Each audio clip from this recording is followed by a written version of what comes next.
एक समय एक छोटा सा गांव था। उस गांव के बाहर एक विशाल वृक्ष था। एक काऊ उस पेड़ की डाल पर घोंसला बनाकर रहता था।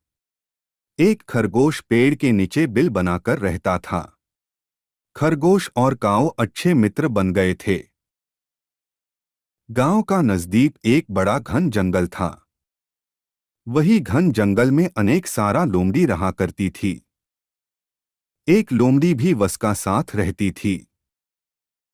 घूमते घूमते वही लोमड़ी जंगल के बाहर चला आया। लोमड़ी खड़ा होकर देख रहा था कि एक बड़ी वृक्ष का नीचे एक खरगोश रहता है। लोमड़ी को खरगोश का मांस पसंद था। लोमड़ी खरगोश की तेरा दौड़ने लगे। खरगोश वृक्ष का नीचे खेल रहा था। काऊ के साथ बात कर रहा था। लोमड़ी चुप चुप कर खरगोश की पास आ रहा था।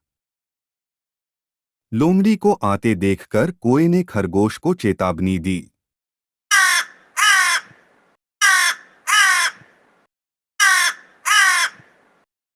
खरगोश अपने जीवन को बचाने के लिए तुरंत भाग गया।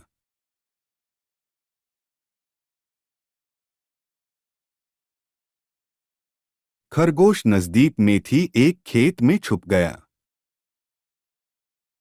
लोमड़ी पेड़ के नीचे इंतजार कर रही थी।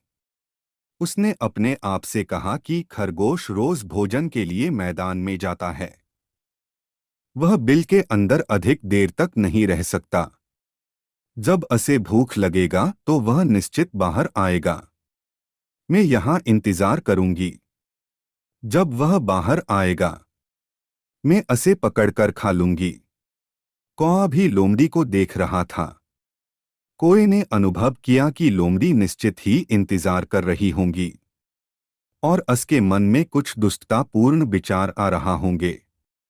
कोए ने सोचा, मेरा मित्र संकट में है। मुझे उसे बचाने के लिए कोई रास्ता ढूंढना पड़ेगा।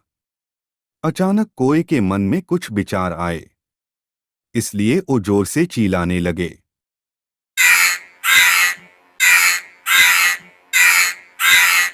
कोए की आवाज सुनते ही दूसरे कोए भी पेड़ के करीब इकट्ठा होने लगे। कौआ, जो खरगोश का मित्र था, उसने दूसरे कोए से कहा कि लोमड़ी को वहां से भगा। कौआ ने लोमड़ी पर आक्रमण किया। वे अपने चोंच से लोमड़ी को कुरेदने लगे। रुको, लोमड़ी चिल्लाने लगे। तुम क्या कर रहा हो? इससे मुझे चोट लग रही है। लेकिन कौआ नहीं रुका। लोमड़ी उनके आक्रमण से बुरी तरह से घायल हो चुकी थी। वह वहां से भाग गया।